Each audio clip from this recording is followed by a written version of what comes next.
Hello, everyone, and welcome to our webinar, MS and COVID-19, an interview with Professor Giancarlo Comi of Italy. We are in an unprecedented time with the COVID-19 pandemic, with little data or experience to guide us in terms of risk, prevention, and treatment. Healthcare providers are trying their best to provide the best care possible for people living with MS while managing their own safety issues. Today, we have the opportunity to hear from a world leader in MS care and research, Dr. Professor Giancarlo Comi, the director of the Institute of Experimental Neurology, Scientific Institute, San Raffaele.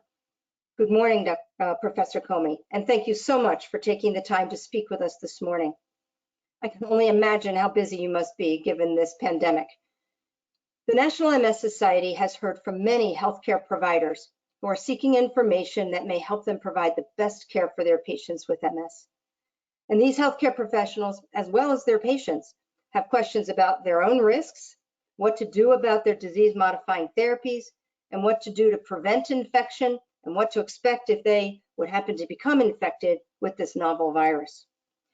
We know that there are far too few answers to these important questions, but with your expertise and your recent experience, we hope that you can help us navigate through this unprecedented crisis.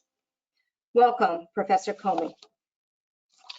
Good morning, and many thanks for giving me the opportunity to report about a so unpleasant condition. Just to give you an idea how terrible is the situation, in my hospital here, half of the patients now are COVID positive patients, and of course those with a very severe complication. So I have just here around of me 500 patients with COVID, just in a space very close here, just around of me. So and I think this is the real reason why I've been asked by the National MS Society just to provide some views in something that is taking almost all my time in the last 2 weeks. I think that, first of all, I would like to provide you with some information concerning the frequency of the phenomenon. I want to anticipate that there are no real very good epidemiological data available. That's a very clear point. I will just mention later what is ongoing in terms of surveys, but at present, we don't have any real appropriate collection of data. Having said that, what characterizes actions against this infection is also the fact that the usual times of research are impossible. We cannot wait years, months, even weeks to react. So we have to accept some limitation in the quality of the data for action that we want to implement now. And exactly for this reason, I thought a few days ago that it was appropriate to perform just my personal investigation about what is the state of this type of infection concerning MS in 3 of the major MS centers of Italy, and I selected the 3 that are located in the very hot areas, what we define in Italy red areas. And these 3 areas are the hospitals of the city of Brescia, University Hospital, the hospital of the city of Bergamo. These are names that are becoming famous worldwide because of the situation.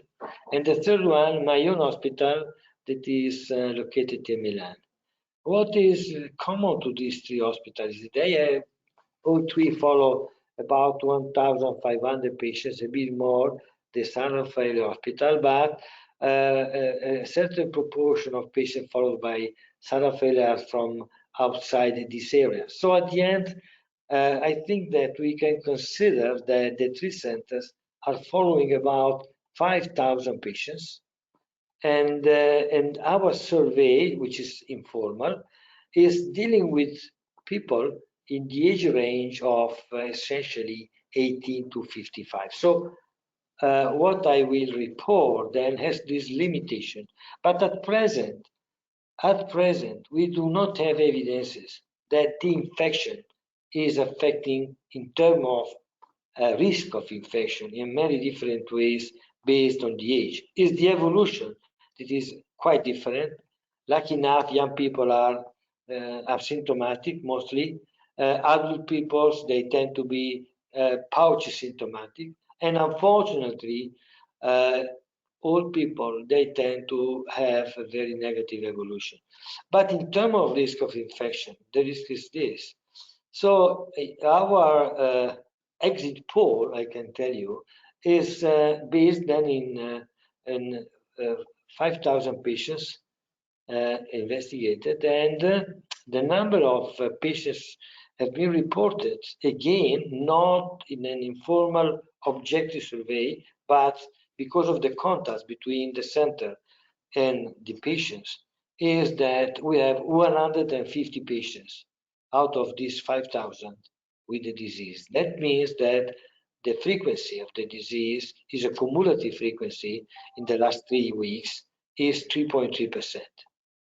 So this is a terrible number, because if you transfer this number of the entire community of the Lombardia region, 10 million people, it means that the number of patients who are with some symptoms and signs of disease is of the order of 330 to be precise. So, but this is the population that has fever and at least one or many times more than one symptom of disease.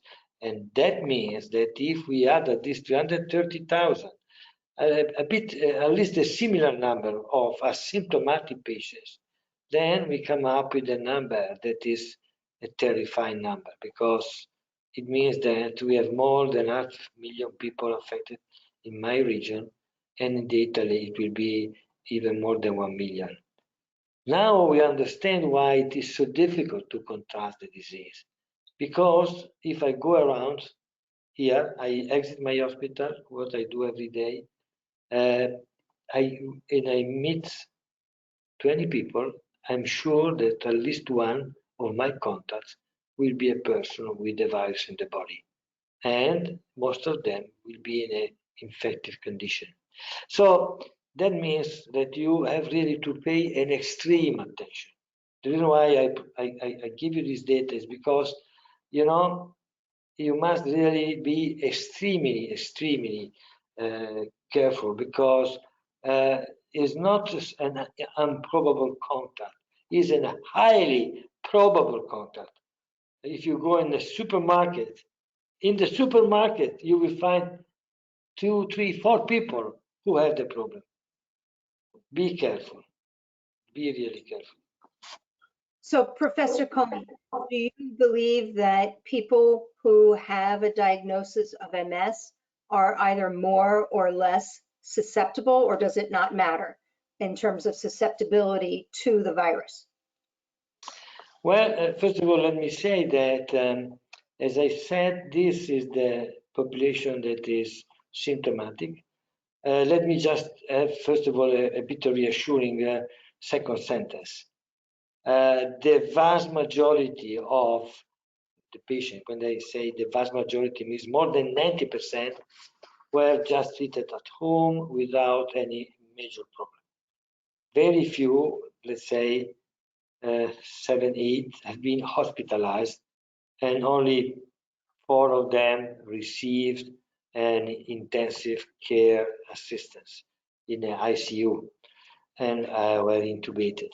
So it is a very minority, as we know, based on the Chinese data.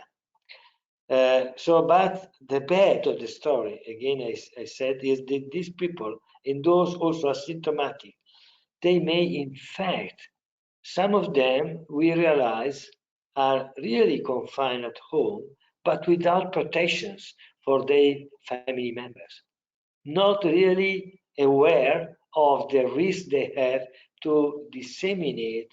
The story of the Navy, the boat that where people had stayed in Japan for 3 weeks, and then for 20 cases they arrive at 400, 500 cases of positive cases. So if you stay at home with someone who has the disease, sooner or later you will be contaminated. And if you have in your family an old person, then it can be extremely dangerous, extremely dangerous. So that's the point. So then the question you arise is another fundamental one. Do we know that we have more risk for a person with MS? Again, based on our data and the extrapolation of our data, I have to say no. Until now, we don't have these evidences, or if you prefer, we have the evidence is that the frequency is very similar to one that you can expect in the population, because if you confronted our mortality with the general mortality, our proportional symptoms, everything is in line with the expected value. So for the moment, I don't see any red signal for more risk to be infected in a person with MS. Of course, this is a global population, but it is different to say that all patients have the same low risk. This is something that we need to explore in the most appropriate way, and it will be part of the ongoing or just planned studies. Thank you. So if I'm hearing correctly, at least at this time, based on what we know right now, the risk to people with MS is similar to the risk of to the general population, and potentially the same things that would raise the risk in the general population would similarly raise the risk for people who have a diagnosis of MS. Katie, this is absolutely based on a very preliminary, it's not an ad hoc study. I want again to repeat, but to have an ad hoc study, we will require time that we don't have now. So, based at least in a very general assumptions, this is exactly what we have the perception. And I can tell you there is a second line of evidence, if you like, that if I look at the number of patients affected here in the hospital, in caregivers, I have the impression that this is really with the same level of frequency that we can expect. So the one that is in the general population increased by 2 or 3 times because of the clear, strong exposure to the virus. Yes. Do you feel that people with MS should stay home? Should they be recommended to stay inside? And is that a recommendation that we should have for everyone? So specific for MS, or should it be everyone? What are your thoughts? Well, Katie, I think that the lesson from Italy should be a fantastic lesson for everybody, because we anticipated by a couple of weeks what is happening now everywhere. So we tried different level of defense.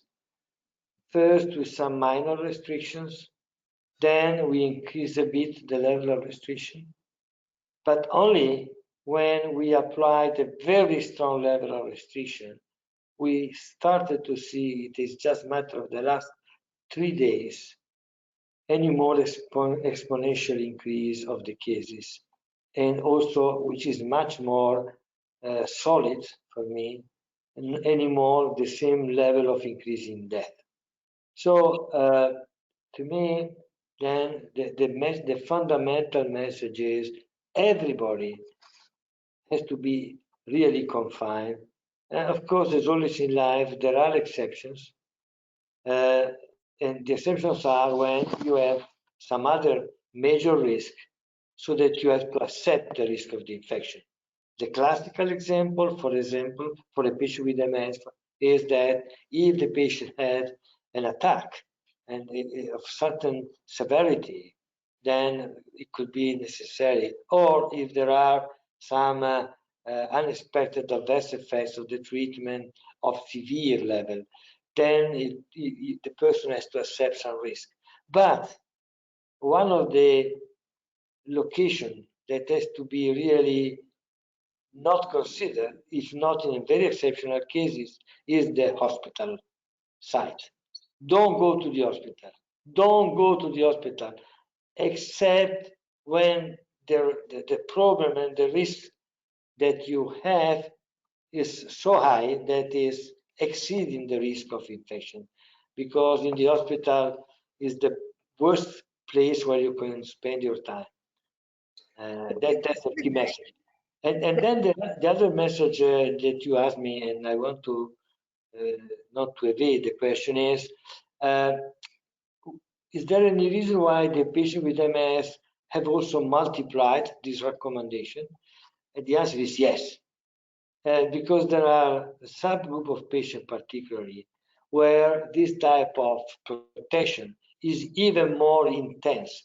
And these are particularly those patients who are treated with depleting agents that have some restriction of the immunocompetence, those aged because they may have problems, those with comorbidities because they have more risk and more problems. So what we learn with this type of infection is that there are some general prognostic factors. Age is by far the most important one, but even having 2 or 3 minor factors, it may attribute to a risk that can become very relevant. So, and if you have an MS, generally speaking, your risk is already a bit increased, not in terms of infection, but in terms of possible complications if you got infected. I see. And so something you said, I think is important to some of the questions that we've heard. And that's there are hospital employees who have MS. And of course, they're being asked to come to work because there's obviously an enormous need. And they've been working. These are nurses and physicians and therapists and in any one of a variety of roles that someone plays in the healthcare system. Do you think, and are you advising patients who are healthcare workers to continue to work, or should they be considering staying home based on some of the risks that you just mentioned? Again, a very difficult question to answer, and the reason is that it's not black and white.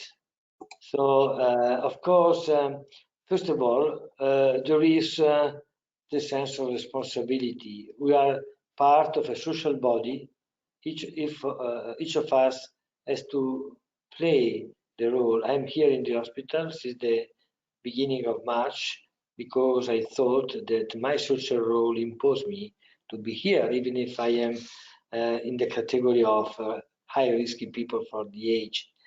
So I will suggest to apply the same criteria. It depends on how strategic is your role, and also it depends on how strong is the risk, is the individual risk. As I said, it's just a matter of combinations.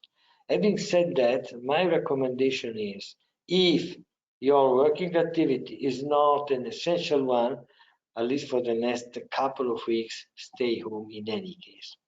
If you have a very strategic role, so your presence is really relevant, please consider your risks. It's up to you to accept or not, but what is fundamental is that you are aware about the risks that you have to face. And based on that, then it's up to you to take one decision. And finally, there is a third category. It is the category where the risks are extremely high. Patients might be more than 70 with comorbidities and some functional limitations. Okay, or even more than 60, but with functional limitations. I mean, in these cases, I will suggest that this is a mandatory. By the way, in most of the even clinical centers. If you are in this category, at least in Italy, you are really assigned to stay home and to work, to have a smart work. Absolutely.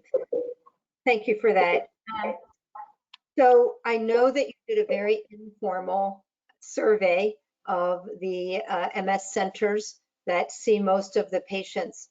And so you may have limited data on the questions I'm about to ask. So some of this may be your opinion versus anything that you were to learn. However, do you know if any of those patients who have been identified as either probable COVID or laboratory defined COVID, do they follow any particular pattern?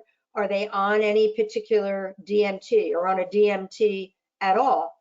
Do they tend to be those that we think are more at risk than others potentially in terms of their either comorbid conditions or their physical condition or their disease modifying therapy? Any information that you might be able to share? Well, thanks for the question. Of course, this is one of the central questions. I want to first to say that to answer this question, we need really appropriate studies, because in our analysis, all the category of treatments in those infected were represented. So to say that one category is more frequent than the other in the population that has been seen is really impossible and inappropriate. I can only tell you that we have seen very severe cases, both with what we define in Europe first-line therapies, so the classical injectables, for example, and those with the second-line therapies, including the monoclonal antibodies, so alemtuzumab and ocrelizumab particularly. So the cases are too few to express a real opinion about an increased risk or not. So for me, at present, is absolutely appropriate if we take the attitude that I just discussed before, which is really maybe not documented. It could be maybe that it can be also the opposite. There may be that a given therapy may have some protective effect for still some unknown reason or some also understandable reasons, but only appropriate studies may really try to help us. So the conclusion is, don't change therapy at present time unless you have a failure of the treatment. Because at the present time, there's really absolutely no reasons to change therapy. And if you have to start the therapy, you are a treatment naive or someone who stopped for a certain time the treatments, well, in restarting therapies, please consider not to expose, unless there are very specific reasons, to depleting agents. This is true for at least 2, 3, 4 weeks until we might start to have some real available data that may direct in a more appropriate way our choices. And one that is not evidence-based, but is just experience-based maybe. If a person has a very active disease, a treatment-naive person, a very active disease, I can tell you that my choice today, in these days, is to use natalizumab, because from the theoretical point of view, we should not, for a short period of treatment, we should not expect an increased risk. Oh, well, of course, better, not a risk that is superior to the risk with depleting agents, and perhaps it could be a bit better. So this is what we try to do. So in cases that are not very aggressive, we go for the first-line therapies. And our choice is for the old treatments, injectables particularly. For those very active, this is our choice. Thank you for that. So to recap, because this is a very, very important question that healthcare providers and people with MS have. And so the bottom line, people should not stop or change their therapy if they're already on a particular therapy.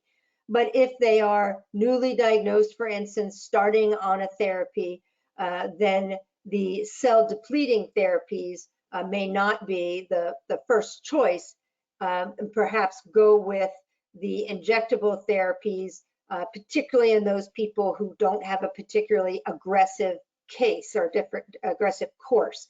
And in those new patients starting on therapy with an aggressive course, you would recommend natalizumab, because particularly early on, the risk of PML, which is what people would be concerned with, would be very low early in that treatment. Is that all correct? I think you're on mute. Absolutely correct. Even more, we prefer this choice for very active presentation, not only the newly diagnosed, but there are patients that for various reasons may have discontinued treatment, for example, for a pregnancy or for some adverse effects. So for all these people who are starting or restarting a treatment, even if they have a positive test for JC antibody, we consider that for a short time of treatment, the risk is very, very, very low. So we also, in this population that usually we don't treat anymore with natalizumab, in this case, we treat. Exactly. Thank you. And Professor Comi, for those people who are on a cell depleting therapy and wish to stay on it, we have heard from providers and have questions from providers, should they postpone the next dose? So continue the therapy, but should there be a postponement of a dose of, say, ocrelizumab, rituximab, alemtuzumab, cladribine are the ones that tend to come up most frequently? Again, a very important question. Again, my suggestion is that for drugs that are administered at a very, I can say, low frequency, such as alemtuzumab or cladribine, where you have an annual administration, I think really there are no problems. You can quite clearly delay 1 month without really any real problem. I have no doubt about that. For treatment with anti-B cells, well, here my attitude, my suggestion is, well, if the person is in good control, particularly those who are already treated for more than 1 year and are in a good control, you can really delay 1 month without a major risk here. Only for those who are at the beginning of treatment and they have a very active disease before you start the treatment, in this condition, you must really case by case decide if the risk of delaying is superior. But this is particularly true in the early phases of the first year of treatment. Later is a bit less critical probably, but at this level things are a bit more, it is really the exception can be considered. So in general, even here, you can delay 1 month without major problems. However, you have to consider possible exceptions. Thank you very much. That's incredibly helpful. You mentioned, Professor Comi, that we need data. And many of us know that you are starting a registry in Italy to collect the data. Can you tell me a little bit about the registry, what data you hope to collect, and how you're going about disseminating the registry so that you can collect as much data as possible? So in Italy, first of all, we are in a very special condition, like in Canada and in France, because we have a network of centers. So only centers are allowed to dispense, say, disease-modifying treatments. That means that all patients are followed only in centers, and we have about 200 centers. That facilitates any collection of data, any epidemiological study, and for this reason, I think what is really ongoing here is particularly interesting.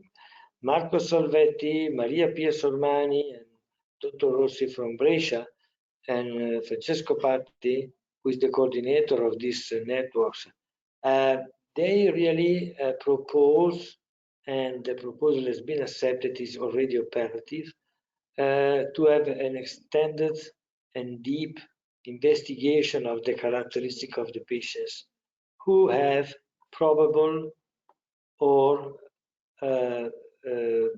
verified, documented by test diagnosis of COVID. I mean, there are two aims here. Well, the first is try to answer all the questions that we have seen before are not really with a specific answer until now, but also to go a bit farther than that, to try to derive also some information that may provide some light about the way the disease is interacting, particularly in MS, but probably not only in MS, and how is the immune system some way influences and influencing the evolution of both the diseases. So I think it is a quite interesting approach, not possible probably in all the centers, probably even in Italy, the only certain population, probably the best centers will be able in this very difficult time to dedicate enough time to collection of this data. You have to, because the patient cannot come to the center, so you have to activate the communication with all the patients.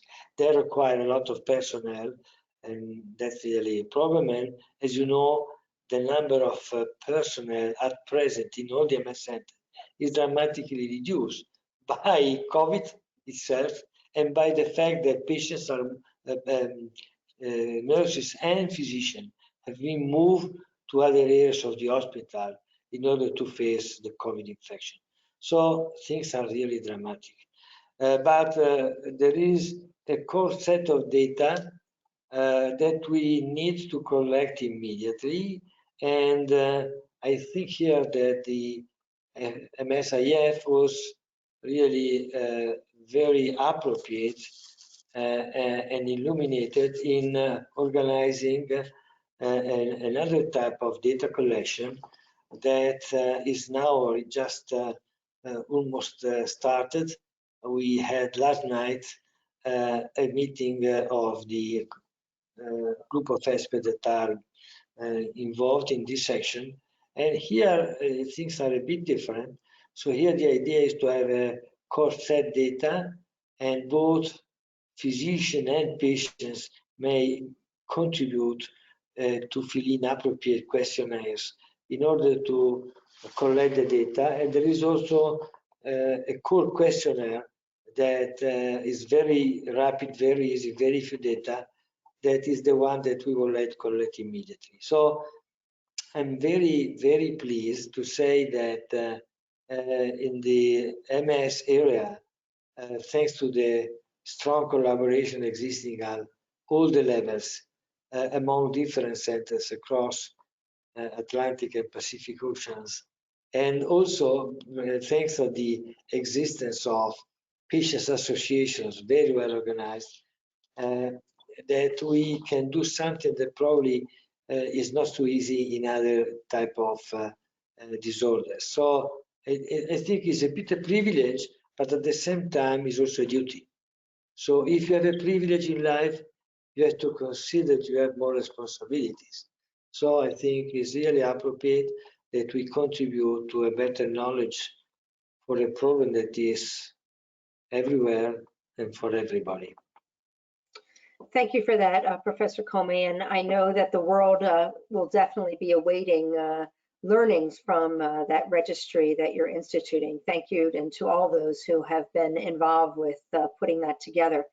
I have just a few more questions. These are more general about treatment of COVID and any potential complications, not necessarily about MS, they could be, but this is more just what you have learned with the experiences that you have had in Italy.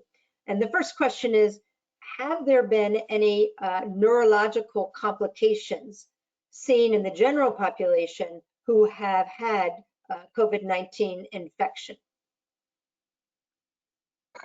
Again, that's a very interesting question. Well, there is for sure one complication that is extremely frequent, and it is also the one that, in my opinion, is the most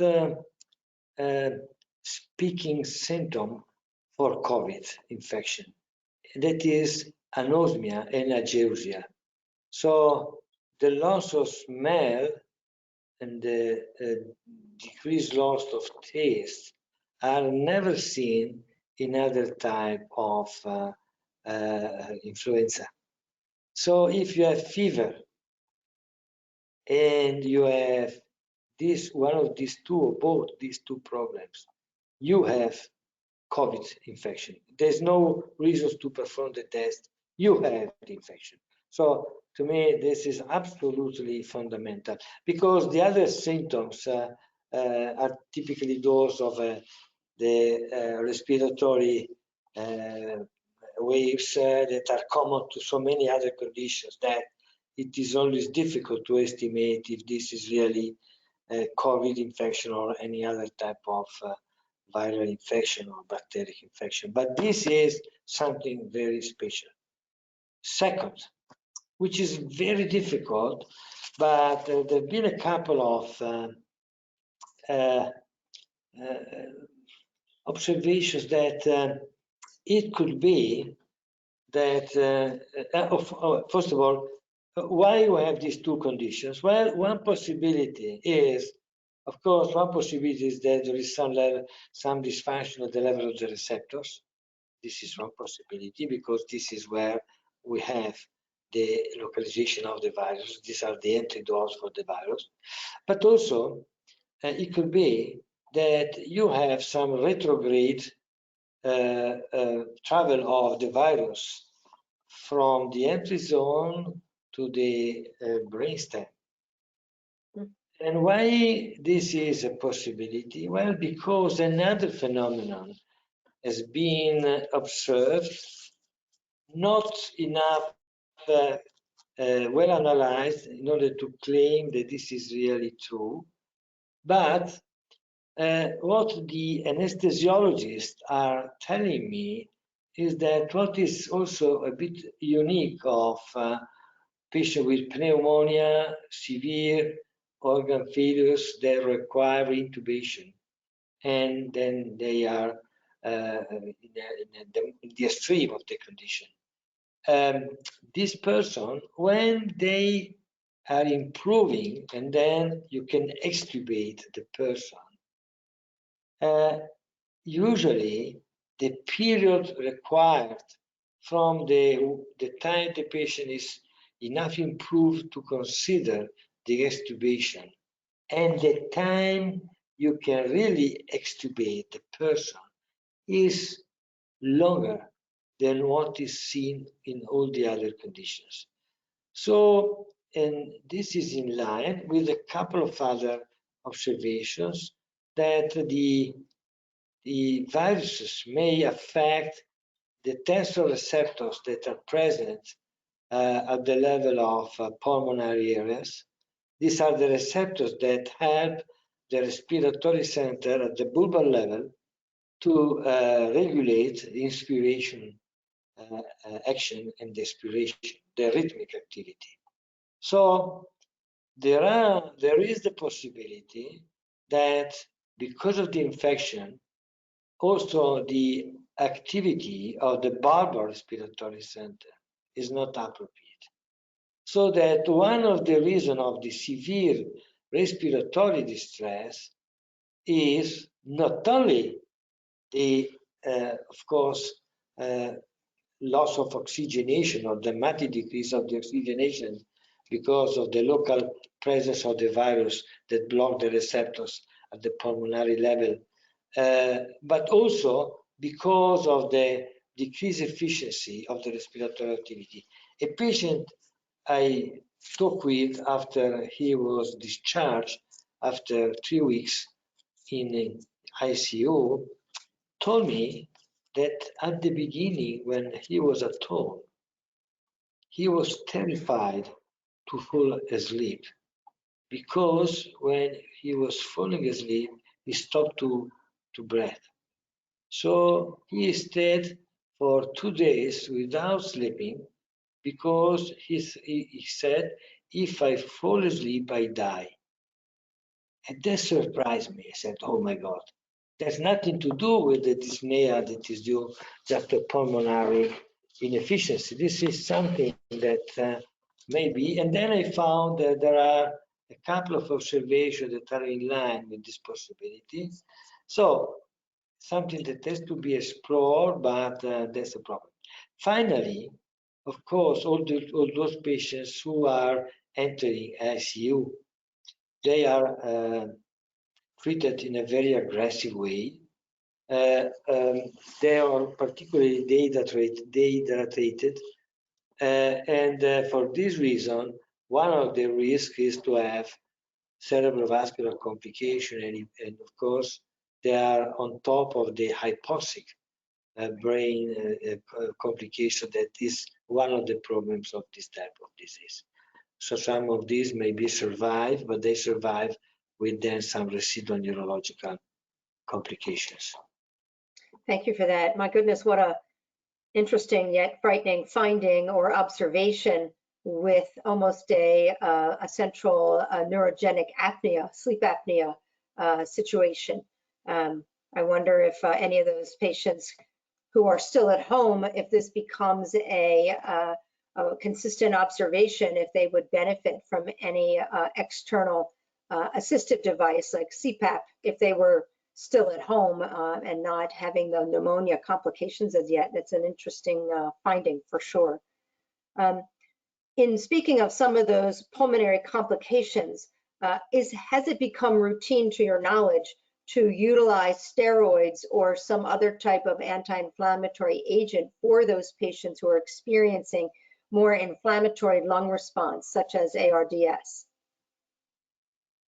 So first of all, let me also react to a point that you have raised before.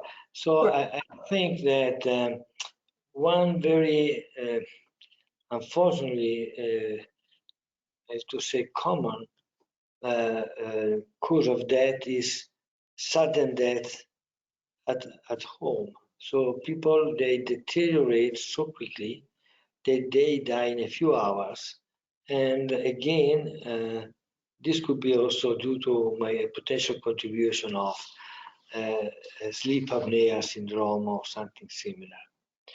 Okay, so concerning the second point, I think that no doubt that the strong inflammatory reaction that characterize the pulmonary infection has not only some protective role to destroy the virus, so it is fine, but a bit similar to what happened in the reconstitution phase post-JC infection in PML. The immune reaction may exceed, and there is a phase where the immune reaction may be more dangerous than protective. For this reason, the anti-interleukin 6 tocilizumab is now tested in many centers. Steroids are added also in some centers.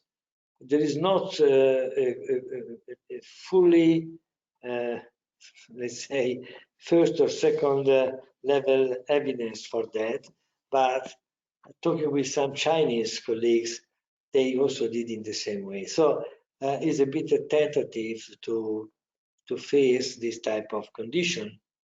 So this is part of the strategy. It has to be done at the appropriate time. Probably it has not to be long-lasting, because then you may interfere negatively with the reorganization of the pulmonary system, but it has some role to play. For the same way, hydroxychloroquine has been also quite extensively used in the country, and this could be another similar modality. Again, it's not really evidence-based, but there are some preliminary suggestions about such a possibility. And so, of course, given those suggestions, I'm sure that in those situations where people have deteriorated, these and other agents are being tried in an effort to provide some treatment. The chloroquine, hydroxychloroquine, and some of the antiviral therapies, are they also being used?